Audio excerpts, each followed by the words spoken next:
Shalom Bapak Ibu Saudara yang dikasihi Tuhan Yesus Kristus. Selamat pagi, selamat berjumpa dalam renungan pada pagi hari ini. Saya mengucapkan salam sejahtera buat saudara semua dimanapun saudara berada. Damai dan sukacita oleh Roh Kudus melimpah senantiasa dalam hati dan kehidupan saudara semua. Sebelum kita mendengarkan renungan firman Tuhan, mari kita siapkan hati dan berdoa.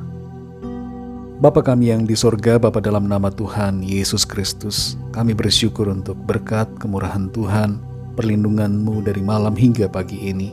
Kembali kami ada saat ini, itu semua karena anugerah kemurahan Tuhan. Dan kami percaya hal-hal yang baik Tuhan sediakan bagi kami. Saat ini kami mau mendengarkan sabda firman-Mu. Urapi kami Tuhan agar kami mengerti dan juga taat melakukan kehendak-Mu. Dalam nama Tuhan Yesus kami berdoa. Haleluya, amin.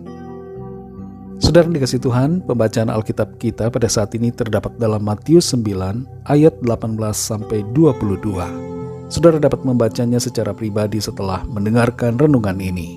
Saya akan membaca Matius 9 ayat 20-21. Tertulis demikian. Pada waktu itu seorang perempuan yang sudah 12 tahun lamanya menderita pendarahan maju mendekati Yesus dari belakang dan menjamah jumbai jubahnya. Karena katanya dalam hatinya, asal ku jamah saja jubahnya, aku akan sembuh. Saudara yang dikasihi Tuhan, bayangkan situasi yang dialami oleh perempuan yang sakit pendarahan 12 tahun ini. Kita dapat turut merasakan bagaimana ia menderita secara fisik dan mental. Tubuh jasmaninya lemah. Secara batin ia juga lemah, karena sudah banyak tabib ia datangi, tapi pendarahannya tidak berhenti juga. Ia sudah melakukan berbagai upaya selama bertahun-tahun, namun tidak membuahkan kesembuhan.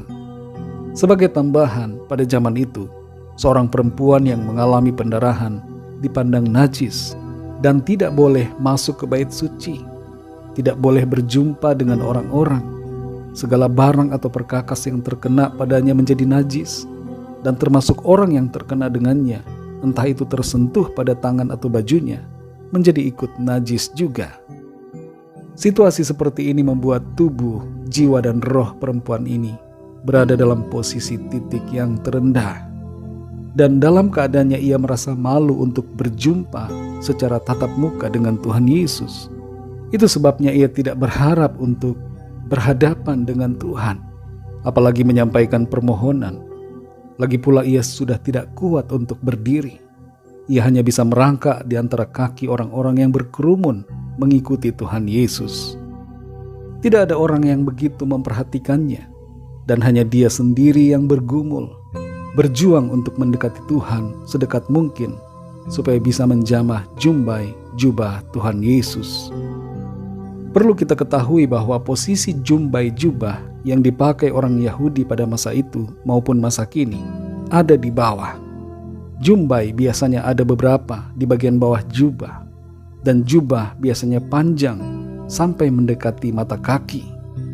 Jadi kita dapat mengerti bahwa perempuan ini ada dalam posisi merangkak dan tangannya terulur berusaha menggapai jubah Tuhan Yesus saat ia ada di posisi yang terdekat. Kita baca dalam ayat 21, apa yang terkandung dalam hati perempuan yang sedang sakit ini.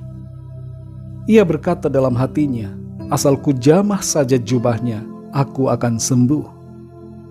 Sebenarnya ia ingin menjamah jubah Tuhan, tapi yang terkena olehnya hanya jumbai jubahnya saja. Tapi betapa luar biasa apa yang terjadi setelah itu. Ia mengalami kesembuhan. Pendarahan yang ia alami selama bertahun-tahun disembuhkan oleh karena imannya. Tuhan Yesus berkata kepadanya, teguhkanlah hatimu, hai anakku, imanmu telah menyelamatkan engkau.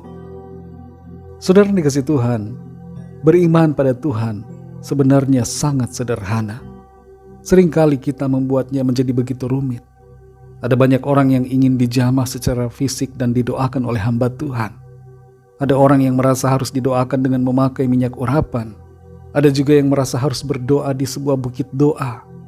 Ada yang merasa harus didoakan pendeta tertentu. Memang tidak ada masalah dengan hal-hal yang demikian. Tapi kita perlu menyadari bahwa iman sebenarnya tidak perlu dibatasi dengan berbagai hal yang membatasi kita mengalami mujizatnya. Perempuan ini dalam kelemahan dan keterbatasannya, bahkan dalam keadaan ia tidak bisa mengutarakan masalah penyakitnya kepada Tuhan, ia memiliki iman yang sederhana, tapi imannya juga besar, yaitu iman bahwa ia akan sembuh ketika jubah Tuhan dapat ia pegang.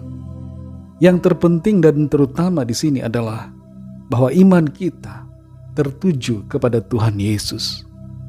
Mari kita miliki iman yang tidak dibatasi dengan berbagai keadaan kita. Jangan kita merasa tidak mungkin. Jangan kita merasa mustahil mengalami mujizat Tuhan. Ingatlah bahwa bagi Tuhan tidak ada yang mustahil, dan tidak ada hal-hal yang membatasi kuasa Tuhan terjadi dalam hidup kita. Mujizat Tuhan masih terjadi sampai hari ini. Kuasa Tuhan masih tetap sama, karena Tuhan Yesus tetap sama dulu, sekarang, dan selama-lamanya. Percayalah saudara, ada pertolongan dan kuasa Tuhan yang kita akan alami karena iman kita kepada Tuhan Yesus. Kalau ada di antara saudara pendengar yang saat ini sedang sakit pendarahan, sudah cukup lama, bahkan ada yang bertahun-tahun, mari datang pada Tuhan dalam doa. Kita memohon belas kasihan dan kuasa Tuhan untuk menyembuhkan saudara. Mari kita berdoa. Bapa, dalam nama Tuhan Yesus Kristus, kami bersyukur, berterima kasih karena firman-Mu memberikan kami kekuatan dan sukacita. Lewat kebenaran firman-Mu kami menyadari bahwa iman kami tidaklah dibatasi oleh berbagai halangan-halangan yang kami lihat atau pikirkan. Iman sesungguhnya begitu sederhana. Karena itu kami mau percaya kepadamu Tuhan. Kami mau percaya, beriman kepadamu dalam segala keterbatasan kami pada saat ini. Di tempat di mana kami berada, kami mohon belas kasihan Tuhan. Kami mohon jamahan Tuhan. Saat ini kami berdoa, jamah ya Tuhan yang sedang mengalami sakit pendarahan, di bagian-bagian tubuh manapun yang sedang mengalami pendarahan pada saat ini. Kami berdoa, memohon jamahan Tuhan. Jamahlah ya Tuhan, dan sembuhkan. Di dalam nama Tuhan Yesus Kristus, kesembuhan terjadi, pemulihan terjadi, mujizat Tuhan terjadi di dalam nama Tuhan Yesus Kristus. Terima kasih Tuhan.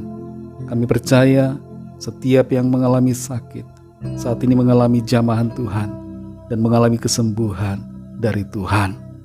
Kami berdoa, mohon pimpinan Tuhan di sepanjang hari ini dalam segala aktivitas kami, agar dalam semuanya nama Tuhan senantiasa kami muliakan.